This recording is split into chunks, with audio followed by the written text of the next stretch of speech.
letter bomb, the parcel bomb, instruments of terror. The postal services of 100 nations provide the delivery system for the terrorist bomber who sits safely miles away. Who are the targets? Any member of the establishment, from a policeman to a corporate executive to a political official. From an ambassador to a labor leader, none is immune from the danger. The majority of letter bombs have utilized a pressure release system. When the envelope is opened, the cocked striker releases a firing pin, which ignites the primer and blasting cap, detonating the explosion. The average letter bomb has contained approximately 2 to 5 ounces of explosive. Just a big firecracker, right? Wrong. Military plastic explosive is most powerful. Here at the test site, a technician inserts a few ounces of plastic in a common envelope. This is placed in the center of 2 tires. For safety, the explosive will be remotely detonated.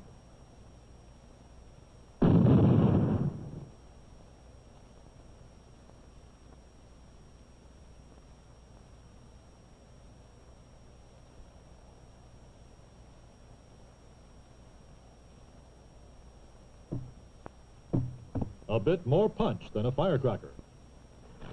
The average government agency or large corporation will daily process thousands of letters and packages. How do you defend against such an insidious threat as the letter bomb? You must have a counter-bomb plan, of which letter and parcel bomb defense is an integral part. A number 1 priority is to establish a central location for the receipt and distribution of all mail. The second priority is to institute manual and visual screening programs. All persons handling and screening mail must be trained to be alert for suspect letters and packages. What are some of the recognition points that in the past have spelled letter bomb? Be alert if a letter is soiled or stained, or if there's a strange odor. Be suspicious if there's no return address. Another warning sign is excessive postage. Badly typed or handwritten letters are a cause for concern. Closely scrutinize mail from foreign countries, special delivery letters, and those with airmail labels. Watch for misspelled words, especially common words and names. Treat gingerly envelopes and packages marked with restrictive words such as confidential. Be careful when there's a mismatching of name and title, or if there's just a title and no name. An airmail letter that weighs more than 2 ounces should be cause for concern. Be extremely careful if there's rigidity, especially along the center length. Do not bend or flex such a letter. Be just as careful when an envelope is lopsided or uneven. If a wire or other substance is protruding, call for professional assistance. The odds are you have a bomb or hoax device. Don't let visual distractions lure you into opening a book, letter, or package. Pornography, for example, has been used as a ploy several times. If you have any doubts about a letter or package, don't handle it. Call for professional help. Every mailroom should have a wall poster which lists basic letter and parcel bomb recognition points. Receptionists and secretaries should have such warning material in compressed form, ready for instant reference. Such forms can also be distributed to potential targets and their families in high-threat areas. Advances in battery and power cell technology have allowed a more sophisticated fabrication of mail bombs. Common letter bomb recognition points have been published all over the world, and an intelligent bomber can construct a device which is difficult to detect solely by visual and manual methods. All mailrooms should have access to a suspected item holding area. Ideally, this should be outdoors, but since this is impossible in most facilities, the holding area should be close to the mail sorting operation. Do not carry suspected items through concentrations of people. If possible, select a room which has a window that opens on the outside of the building. If there is an explosion, this will assist in venting gases. In many modern high-rises, the windows cannot be opened. Therefore, the holding area should be reinforced with energy-absorbing materials like ballistic fiberglass, nylon, or Kevlar. There should be a protective container in which the suspect item can be held until the arrival of the bomb squad. A bomb basket is a functional container, as are sandbags and automobile tires if mobility is not needed. If a bomb blanket is used, do not let it directly contact the item. It is impossible for a bomb technician to see a covered package, and a pressure device could be set off when the blanket is removed. A plus factor in using a container, such as a bomb basket, is mobility. The suspected item can be remotely removed from a room or building. To illustrate the value of a containment device, A letter bomb will be detonated between a bank of fluorescent tubes. Note the lateral force of the explosion. An identical amount of explosive is placed in the netting of a bomb basket. Observe the explosive force being vented upward. Note the directional force of each explosion. An open vent, such as a window, will help dissipate upward blast energy. The so-called underground press assists radicals and the mentally disturbed by publishing easy-to-follow bomb-making schematics.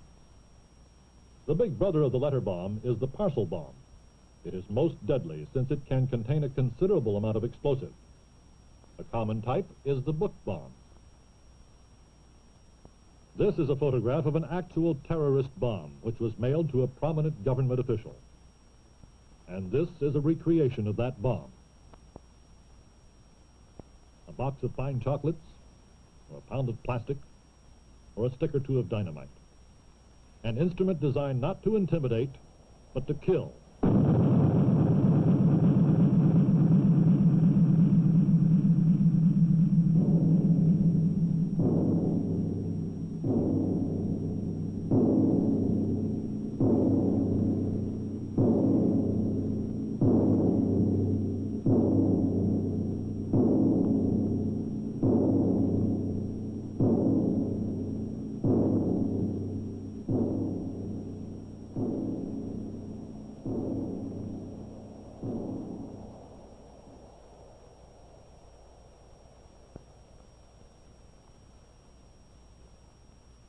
This wrecking job was accomplished with just a little more than a half stick of 60% gel dynamite. A terrible amount of destructive force can be held in a small package. The parcel bomb is normally triggered when opened. Can you spot such a deadly device? As with the letter bomb, there are recognizable clues. There's generally an excess of stamps, as the bomber wants to be absolutely sure of delivery. Be careful with a package that doesn't look professionally wrapped.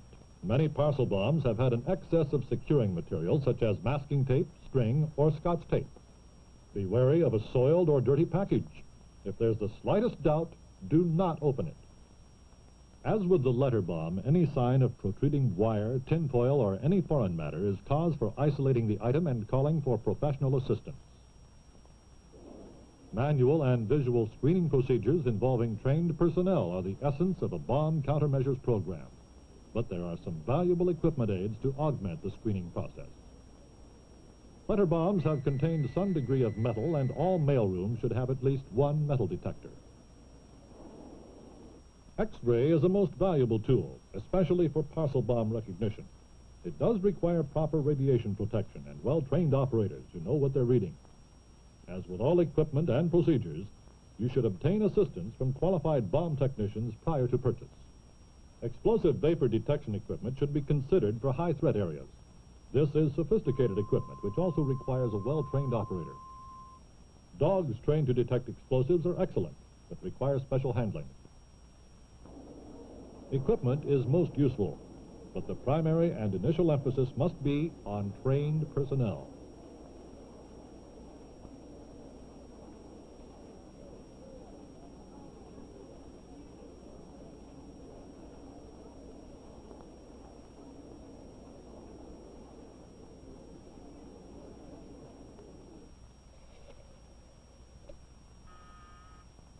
Office. Miss Jefferson? Ellie in the mailroom. I have a letter here from Mr. Jones, Postmark, London. There's no return address or company marking. Is he expecting any mail from the UK? Hold a second while I check. Ellie? Yes? Mr. Jones is expecting some correspondence from the Defense Ministry. This certainly isn't the letter. Sorry, he's not expecting any other correspondence from the UK. Thanks. I better have security check this one out. Security.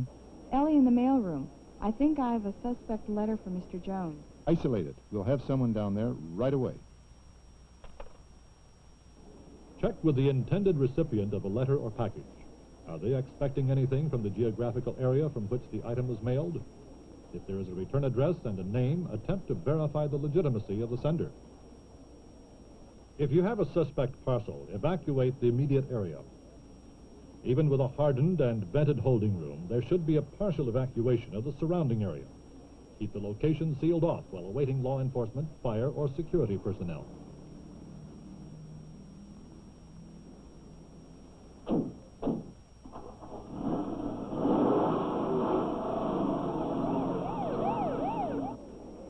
The salient points of an intelligent bomb countermeasures program are: have a plan, work with security professionals and bomb technicians to develop a practical program to meet the bomb threat. Train your screening personnel. All hands involved with mail, including those receiving mail, should be familiar with the known recognizable features that have been peculiar to most letter and parcel bombs.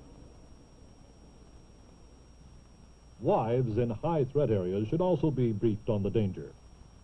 This can be done in an intelligent manner without breeding paranoia and hysteria. A woman will readily understand that an extra cursory inspection of mail and packages can help protect her family. In very high-risk areas, it should be policy that no mail or packages are accepted at the door. No one but a qualified bomb technician should ever investigate a suspected item to the point of touching, probing, or opening. If there's the slightest doubt about a letter or parcel, treat it as a possible bomb. Don't open it. Don't handle it. Leave the investigation to professional bomb technicians. Above all, be alert and don't take chances. I was standing at my desk in the next department when it felt like the ceiling hit me. It was terrible. I got up, covered with plaster and glass, to try and find out what had happened. Then I could see there was no wall between the two offices anymore. It was horrible.